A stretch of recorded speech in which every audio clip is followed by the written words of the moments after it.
C'est vraiment formidable de vous retrouver. Puis encore plus formidable après l'année qu'on a eue, parce que oui, le projet de loi 59, ça a été toute qu'une bataille. On l'a mené avec fierté, puis je pense que tous les métallos ici, présents ou par Zoom, ou même ceux qui ont participé à toutes les actions, on peut vraiment être fiers de ce qu'on a fait dans cette bataille-là.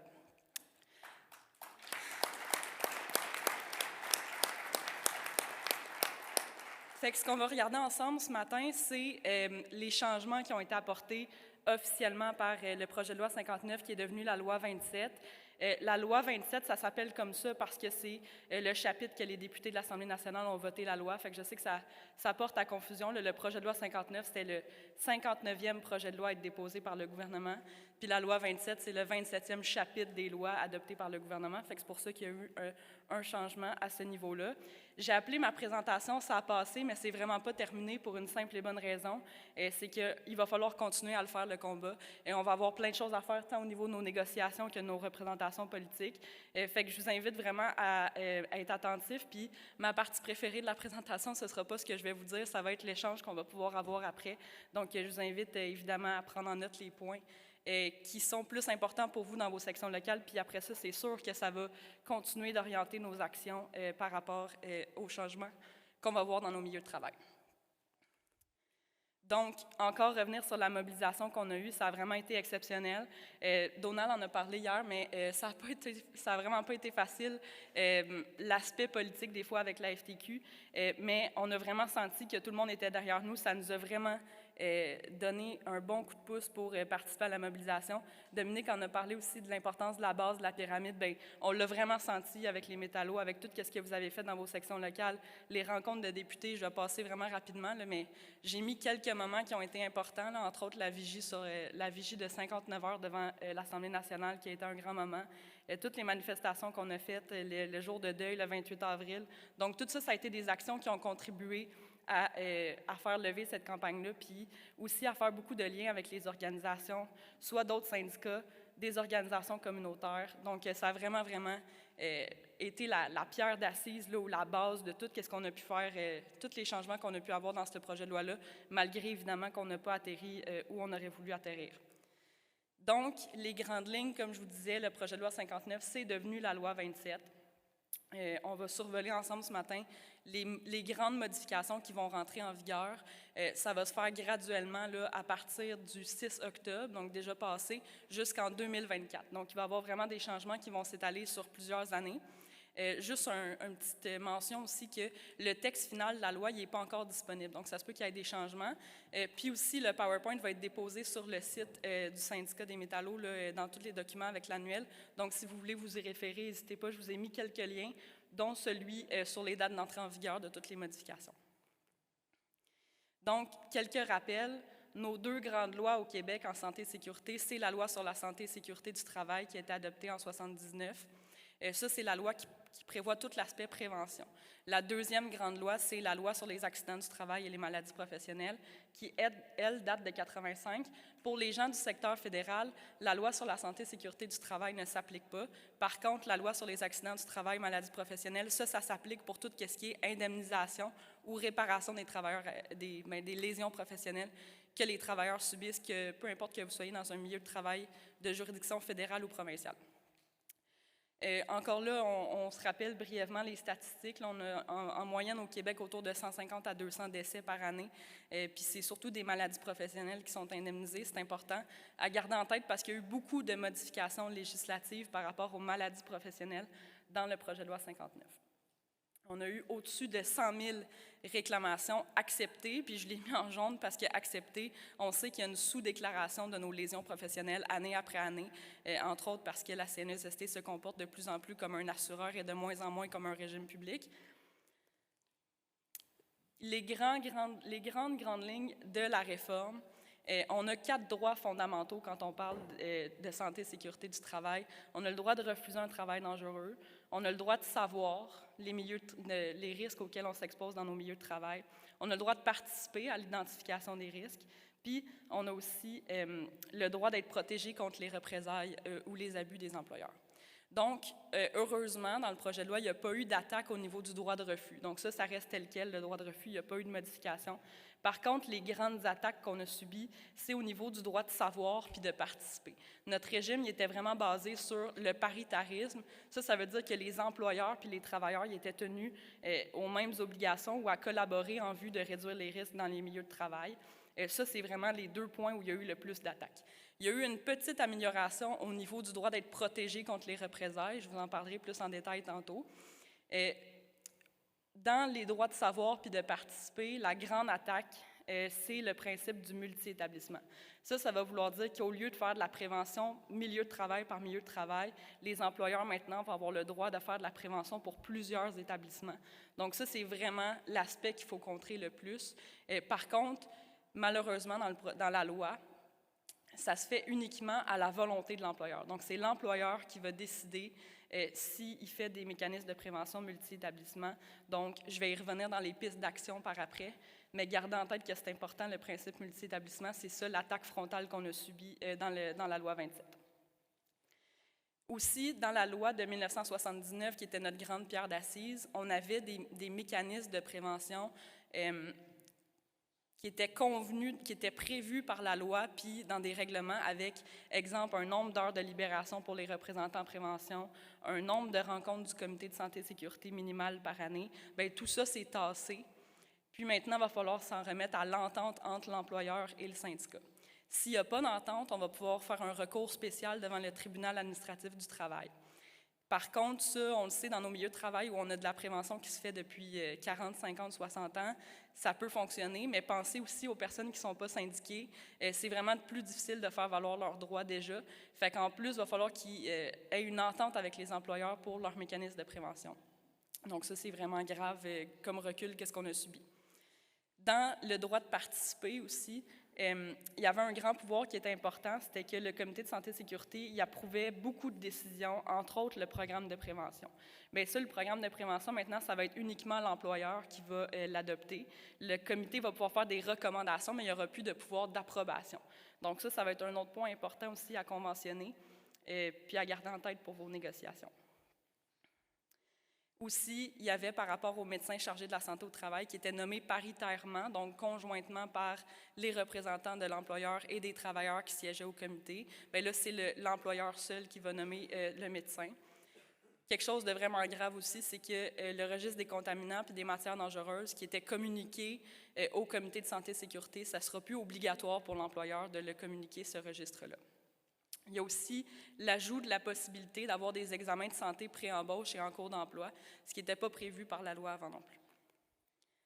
Donc là, on va aller graduellement, là, je vais revenir sur les grandes lignes de ce qui est rentré en vigueur depuis le 6 octobre, chronologiquement. Donc, on va partir à partir de l'entrée en vigueur de la loi jusqu'en 2024, comme je disais, qui est la fin de l'entrée en vigueur des modifications. Donc, il y a eu un nouveau comité des maladies professionnelles, non, c'est pas vrai, excusez. Il y a un comité des maladies professionnelles pulmonaires qui existe déjà, mais ce comité-là va avoir le pouvoir de faire des examens sur dossier si le travailleur y consent ou qui est décédé. Ça arrive, exemple, dans des cas d'amiantose, que les travailleurs sont décédés, bien là, le comité va avoir le pouvoir de faire l'examen du dossier du travailleur sans qu'il soit présent, évidemment, dans des cas comme ça.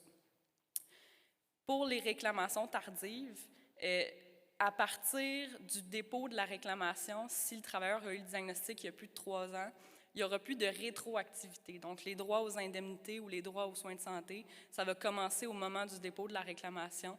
Si le travailleur a eu son diagnostic il y a plus que 3 ans, ça a l'air long, 3 ans, mais si vous pensez au cas de cancer professionnel, que ça peut prendre plusieurs années à faire reconnaître, bien, on va pénaliser des travailleurs qui n'auront peut-être pas su le lien entre leur maladie et leur travail avant un certain nombre d'années. Le nouveau comité des maladies professionnelles oncologiques, ça c'est un autre comité qui a été créé, qui est sur le même mode de fonctionnement que le comité des maladies professionnelles pulmonaires. Donc ce comité-là, il va rendre des avis, et il va pouvoir créer d'autres sous-comités, examiner des travailleurs qui ont des cancers professionnels. Ça va être 5 membres qui vont être nommés par le ministre du Travail. Donc ça c'est évident qu'on va faire des pressions pour que ces membres-là soient neutres, puis qu'ils ne soient pas du côté des employeurs, évidemment.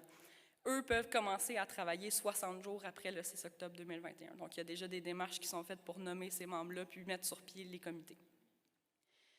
Sinon, ceux et celles qui sont familiers avec la fameuse annexe 1 de la loi sur les accidents du travail et les maladies professionnelles, ça c'était une liste de maladies professionnelles qui n'avait pas été mise à jour depuis 1985, depuis son entrée en vigueur. Là, ça n'existera plus. Ça va être remplacé par un règlement sur les maladies professionnelles. Puis la différence entre une loi et un règlement, c'est qu'un règlement, ça peut être modifié. Puis là, c'est la CNSST qui va avoir un pouvoir réglementaire d'apporter des modifications à ce règlement-là, tandis qu'auparavant, une loi, ça prenait automatiquement les députés qu'il fallait qu'ils se penchent sur la question. Donc, dans ce règlement-là, il va pouvoir y avoir des conditions sur les délais, les diagnostics, les conditions d'admissibilité de toutes les maladies professionnelles qui sont dans ce règlement-là. Il y a des nouvelles sections qui sont créées, comme les troubles musculo-squelettiques, mais ça existait déjà. C'est vraiment juste un changement au niveau de la terminologie, mais c'est des principes qui étaient déjà dans l'annexe 1. On parle aussi, je l'ai mis entre guillemets, parce qu'il a parlé de troubles mentaux en 2021 avec tout ce qu'on sait sur la santé mentale. C'est vraiment rétrograde de parler de la question comme ça. Ça a été mentionné hier, mais il y a une présomption de choc post-traumatique qui va s'appliquer uniquement aux personnes exposées de façon répétitive et grave à des événements risqués. Donc ça, prenez par exemple un mineur qui vivrait un coup de terrain sous terre. La présomption ne s'appliquerait pas à lui parce que dans le cadre de son travail, il n'est pas exposé de façon répétitive à de la violence ou des actes graves. Par contre, il va toujours pouvoir se faire reconnaître avec la définition classique d'accident du travail, là. Mais la section troubles mentaux, c'est vraiment cosmétique parce que les gens qui subissent des chocs post-traumatiques, on les faisait déjà reconnaître autrement. Donc, ce n'est pas venu changer rien sur le fond. Pour ce qui est des maladies oncologiques aussi, il y a quelques cancers professionnels qui ont été rajoutés, mais avec des conditions tellement restrictives que ça ne s'appliquera pas aux travailleurs qu'on représente dans nos milieux de travail, malheureusement. C'est sûr qu'il va falloir faire des représentations pour faire élargir ce règlement-là, puis évidemment veiller au grain pour ne pas que les boss fassent la même chose de leur côté. Pour ce qui est de la surdité, la CNSST va maintenant avoir le pouvoir de prévoir des critères différents. Donc, il y a déjà un certain nombre de critères par rapport aux surdités professionnelles. Pour faire reconnaître que quelqu'un est sourd du travail, là, la CNSST va pouvoir ajouter à ces critères-là aussi. Pour ce qui est du télétravail, évidemment, avec la pandémie, c'est devenu un sujet d'actualité. Le domicile d'un travailleur va maintenant être considéré comme un lieu de travail, donc les inspecteurs vont pouvoir y aller si le travailleur est d'accord avec le fait qu'un inspecteur vienne chez lui ou sur ordonnance d'un juge de la Cour du Québec. Donc, c'est sûr, ce n'est pas dans n'importe quelle condition, mais ça, c'est nouveau, ça n'existait pas avant. Il y a aussi là, une nouvelle obligation pour les employeurs de prévenir la violence, dont la violence conjugale, familiale ou à caractère sexuel. On en a parlé là, de la vague de féminicides terribles qui nous a frappés dans la dernière année. Là, maintenant, les employeurs ont l'obligation de prévenir la violence. Par contre, il n'y a rien qui spécifie comment il va falloir qu'ils préviennent la violence. Donc ça va être important de se pencher sur la question d'avoir des politiques détaillées pour pas que les employeurs interviennent tout croche dans les milieux de travail quand il y a des situations de violence qui sont portées à son attention. Une autre nouveauté aussi, c'est les documents électroniques. Pour ceux et celles qui sont familiers peut-être avec Mon Espace CNSST, ça c'est un espace virtuel où est-ce que la CNSST dépose toutes les décisions, les documents qu'un travailleur reçoit, mais ça, c'était pas obligatoire. Maintenant, la CNSST va pouvoir graduellement rendre ça obligatoire. Donc, les travailleurs, ils seraient obligés de recevoir électroniquement des documents, ce qui n'est pas une bonne chose parce qu'on a beaucoup de gens qui ne sont pas nécessairement à l'aise avec la technologie ou des fois on perd ça, c'est pas comme avoir un papier. Des fois, on peut malheureusement égarer des trucs virtuellement. Il va y avoir une obligation d'assistance de la CNSST, donc si un travailleur n'est pas à l'aise avec la technologie ou autre. Par contre, encore là, ce n'est pas précisé non plus comment ils vont devoir assister les personnes. Donc ça va être important aussi dans notre travail syndical qu'on assiste nos gens qui sont moins à l'aise avec la technologie. Puis finalement, un point vraiment rapide, mais les stagiaires vont être couverts par la loi sur les accidents du travail et les maladies professionnelles, ce qui a été vu comme un gain, mais avec tout le reste, je pense qu'on peut modérer la chose aussi.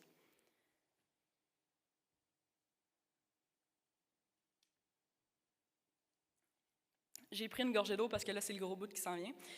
La clause grand-père en prévention, dans le fond, on avait dans nos milieux de travail prioritaires notre revendication historique, c'est-à-dire prenons qu'est-ce qui fonctionne dans notre 12 % de milieux de travail au Québec qui sont couverts par nos 4 mécanismes de prévention, puis étendons ça partout dans les autres milieux de travail. Évidemment, avec ce que je viens de vous dire, vous vous doutez que ce n'est pas ça du tout qui s'est passé. Là, ce que le ministre a fait par manque de courage politique probablement, c'est qu'il a instauré une clause grand-père en prévention. Donc, il a donné 3 ans à la CNESST pour mandater un comité chargé de faire un nouveau règlement sur les mécanismes de prévention qui remplacerait tout ce que je vous avais dit tantôt au niveau des heures de libération des RP, des fonctions des comités de santé et sécurité. Tout ça, ça serait remplacé par un règlement de ce comité-là. Par contre, on sait déjà d'expérience que les sous-comités de la CNESST, c'est vraiment extrêmement ardu quand on travaille paritairement avec les employeurs parce qu'il y a beaucoup d'entraves de la partie patronale sur ces travaux-là. Donc, on doute que peut-être dans ces 3 ans-là, on n'aurait pas le fameux règlement. Le ministre s'est gardé 1 an de jeu pour lui-même décréter ce règlement-là. On en a parlé hier de la conjoncture politique au Québec en ce moment. Les chances seraient que la CAQ serait réélue, puis que ce serait quelqu'un comme Jean Boulet qui nous ferait un règlement sur les mécanismes de prévention, ce qui est loin d'être souhaitable. Dans ce règlement-là, on aurait là, tout ce que je vous avais dit, donc la fréquence des rencontres du comité de santé et sécurité, le nombre et les heures de libération des représentants en prévention qui ont changé de nom en passant, qui s'appelleraient maintenant des représentants en santé et sécurité, puis toute autre règle de fonctionnement par rapport au comité. Si, à la fin du 4 ans, là, donc la clause grand-père, 3 ans plus 1 an, il n'y a toujours pas de règlement, bien là, ce serait ce qui s'applique dans tous les autres secteurs. On va le regarder ensemble tantôt, mais en gros, il n'y a rien. Okay? Il n'y a pas de nombre minimum de... excusez-moi, il y a juste un nombre minimum de rencontres qui est aux 3 mois, donc trimestriel, puis un représentant en santé et sécurité. Mais on se rappelle que l'employeur a aussi la possibilité de faire du multi-établissement, donc on pourrait se retrouver avec des milieux de travail où il y aurait un seul représentant en santé et sécurité pour plusieurs milieux de travail si l'employeur a plus qu'un établissement au Québec. Les nouveaux mécanismes de prévention, bien là, c'est dans tous les établissements de 20 travailleurs et plus, on aurait un comité de santé et sécurité puis un représentant en santé et sécurité du travail. Par contre, l'employeur gagne beaucoup de pouvoir, là, notamment sur les analyses de risques qui seraient plus faites paritairement comme elles le sont présentement. L'adoption du programme de prévention, comme j'ai dit tantôt, qui serait faite seulement par l'employeur sans la collaboration des représentants des travailleurs. Pour ce qui est des établissements de moins de 20 travailleurs, eux, il y a une analyse de risque encore là qui est faite par l'employeur seul. Puis, ça ne s'appellerait pas un représentant en santé et sécurité, ça va s'appeler des agents de liaison. Puis les agents de liaison, comment c'est écrit dans la loi, c'est d'informer les travailleurs des décisions prises par l'employeur. Donc, c'est vraiment pas un rôle de prévention, c'est un rôle d'accoquinage avec le boss, tant qu'à moi. Puis, à partir du 6 avril 2022, c'est là que les employeurs peuvent commencer à faire leur programme de prévention multi-établissement. Donc, encore là, ceux qui sont dans des secteurs prioritaires présentement, ça va être cette date-là à garder en tête, c'est que les employeurs vont pouvoir commencer à appliquer un programme de prévention multi-établissement à partir du 6 avril 2022. Toujours là, 6 avril 2022, c'est vraiment un gros morceau, c'est le 6 mois après l'entrée en vigueur de la loi. Pour ceux et celles qui sont habitués à gérer des cas d'assignation temporaire, qu'on appelle aussi des fois des travaux légers ou des retours progressifs au travail, bien, il va y avoir un formulaire maintenant pour toutes les demandes d'assignation temporaire qui va encore devoir être envoyé au médecin traitant du travailleur. Par contre, il y a aussi une possibilité pour l'employeur, puis là j'ai mis l'exemple le plus simple possible, mais les employeurs vont pouvoir choisir de faire des assignations temporaires en bas du nombre d'heures de travail régulier des travailleurs. Donc, exemple que quelqu'un travaille 40 heures, l'employeur l'assigne temporairement où il est en retour progressif à 20 heures par semaine, bien, l'employeur va payer uniquement le 20 heures que le travailleur travaille. L'autre 20 heures, ça va être la CNESST qui va le payer en indemnité de remplacement du revenu. Il y a aussi une modification, bien, plusieurs modifications, mais j'ai mis la principale au niveau du médecin traitant. Le médecin traitant, c'est le médecin qui suit le travailleur, qui décide s'il est guéri ou pas, qui décide c'est quoi les traitements à donner, etc. Bien, ce médecin-là, normalement, il prescrit les mesures de réadaptation aux travailleurs. Mais là, la CNESST se garde le droit de donner ou d'offrir des mesures de réadaptation, encore là, c'est pas clair. Puis ils ne sont pas obligés de les faire approuver par le médecin traitant, à moins qu'il y ait un impact sur l'état de santé du travailleur. Mais là, encore là, c'est flou. On ne sait pas qu'est-ce que ça veut dire. Il va falloir évidemment faire des débats, possiblement devant les tribunaux, pour savoir c'est quoi un impact sur l'état de santé du travailleur. Ça se faisait déjà non officiellement par la CNESST, mais on pouvait le contester. Bien là, c'est vraiment écrit dans la loi que la CNESST a ce pouvoir-là officiellement.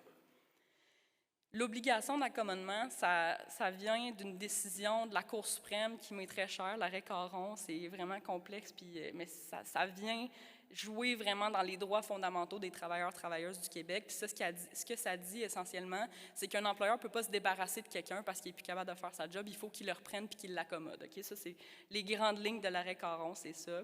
Bien là, le gouvernement s'est vanté dans les médias de venir dire que oui, il allait inclure l'obligation d'accommodement, mais dans les faits, c'était déjà le cas à cause de cette décision vraiment importante-là.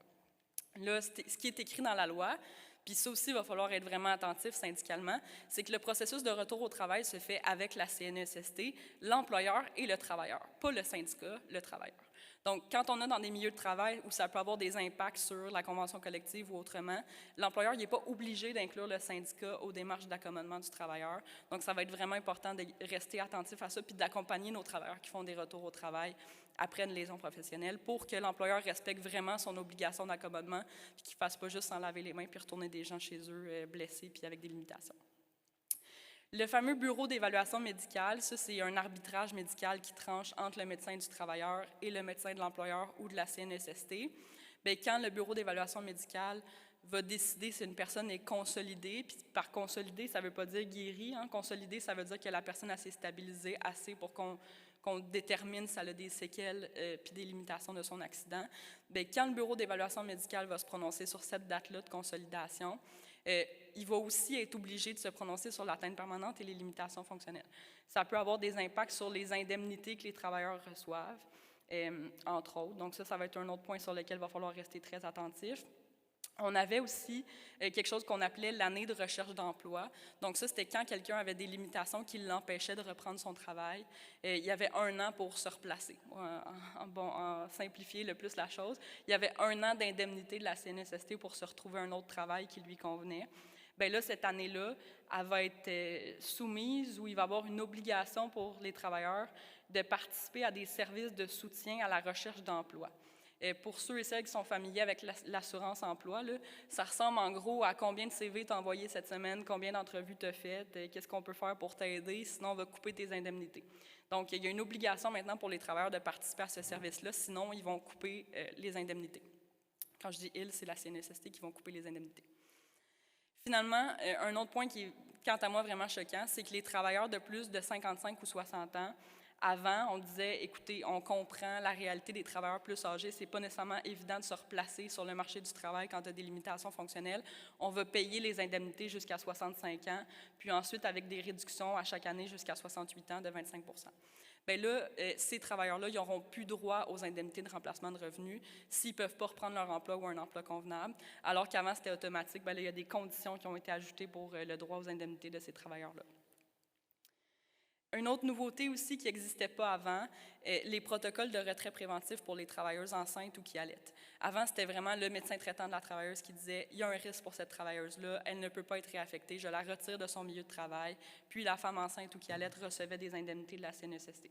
Maintenant, il va y avoir des protocoles de retrait préventif qui vont être établis par la santé publique. Puis avant d'autoriser le retrait préventif, le médecin ou le professionnel qui fait le suivi de grossesse de la travailleuse va être obligé de consulter le protocole pour voir si la travailleuse devrait ou non être retirée de son milieu de travail. S'il n'y en a pas, on se rappelle tantôt, médecin chargé de la santé au travail nommé par l'employeur ou directeur de santé publique de la région. Donc, s'il n'y a pas de protocole, le médecin de la travailleuse va devoir appeler le médecin nommé par l'employeur pour savoir si oui ou non la travailleuse devrait être retirée du travail. Entre vous et moi, ça se peut fort bien qu'il y ait des médecins d'employeurs qui disent que non, il n'y a aucun risque pour une travailleuse ici, alors que ce ne serait pas nécessairement le cas. Donc, encore là, point vraiment important à garder en tête au niveau de la prévention. J'arrive maintenant dans la partie « qu'est-ce qu'on fait maintenant ?» parce que c'est un peu déprimant tout ça, puis c'était pas nécessairement mon but de vous assommer avec ça ce matin. Mais il y a des pistes d'action qu'on peut faire encore. Moi, j'y crois fortement. Et avec toute la mobilisation qu'on a eue dans la dernière année, c'est pas vrai qu'on va s'asseoir puis en petite boule puis pleurer pour les 15 prochaines années. Fait que le premier point, c'est vraiment de négocier dans vos conventions collectives au-delà du minimum. Puis là, on sait que le minimum, il n'a plus. J'ai vraiment aimé l'image de Dominique hier dans son discours sur le solage puis la corniche. Là. Mais là, on a enlevé le solage, mais il faut le refaire nous autres mêmes dans nos conventions, ce solage-là. Fait que recouler du béton puis essayer de voir c'est quoi que vous pouvez négocier. Assoyez-vous sur qu'est-ce qui existait dans les lois puis les règlements avant. Puis incluons des mécanismes de prévention de l'ancienne loi dans nos conventions collectives. Ça se négocie. Évidemment, il y a toujours possibilité pour ça. Deuxième chose, on va revendiquer, évidemment, on l'a fait 100% dans la dernière année, mais ça va continuer. Comme je vous ai dit, il y a des comités de la CNSST qui vont être mandatés pour certains points. Il va falloir s'assurer qu'il n'y aura pas d'autres réductions des mécanismes de prévention, puis de contrer le multi-établissement dans nos milieux de travail, parce que ça n'a pas de bon sens, ça va être dangereux pour les gens si c'était à se faire comme ça. Troisième chose, toujours d'être mobilisé avec nos employeurs, puis politiquement aussi, continuer de participer à l'identification puis à l'analyse des risques. Puis ça, tant qu'à moi, c'est un non-sens, parce que les personnes les mieux placées pour connaître des risques dans un milieu de travail, c'est les gens qui font la job. Fait que demander aux employeurs de faire l'analyse des risques tout seuls, alors qu'eux-mêmes, ils n'ont pas la connaissance de c'est quoi les risques auxquels les travailleurs s'exposent, c'est grave puis c'est dangereux. Donc, il y a probablement des employeurs qui vont être ouverts à ce qu'on continue à collaborer avec eux au niveau de l'analyse des risques. Puis des comités de santé et sécurité, la nomination des représentants de santé et sécurité aussi. Le dernier point, c'est qu'il faut toujours, là j'avais parlé de quelques changements là, au niveau de l'obligation d'accommodement, de la réadaptation des assignations temporaires. Bien ça, c'est sûr que c'est du cas par cas dans vos milieux de travail, continuer de s'impliquer quand ça arrive. Pour qu'on puisse, évidemment, contrer le plus possible les effets de cette réforme-là. Ça ne veut pas dire que c'est terminé, loin de là. Moi, il faut vraiment continuer à faire des actions en ce sens-là pour diminuer le plus possible les effets de la réforme qui, malheureusement, a passé. Donc, on va continuer d'être présent, évidemment. J'aime beaucoup l'image, les métallos sont là, vous l'avez vu en début de présentation, mais moi, je reste tout le temps avec ça en tête. On peut pas continuer sans savoir d'où on vient, puis je pense que c'est important de toujours garder en tête d'où on vient les métallos. Ça nous a mis au monde, la santé et sécurité. Il faut que ça continue d'être notre cheval de bataille principal. Puis aussi, je vous ai parlé, Dominique et Donald en ont parlé aussi hier, l'importance des liens qu'on a tissés avec les organismes de la société civile pendant cette lutte-là. On a créé des liens incroyables avec, entre autres, une organisation qui s'appelle l'Union des travailleurs accidentés ou malades. Eux représentent des travailleurs non syndiqués, donc ils ont vraiment le point de vue puis la connaissance de qu'est-ce que c'est de se défendre tout seul contre la machine, contre la CNSST. Puis on est vraiment heureux d'avoir avec nous aujourd'hui Félix Lapin qui va venir vous adresser quelques mots.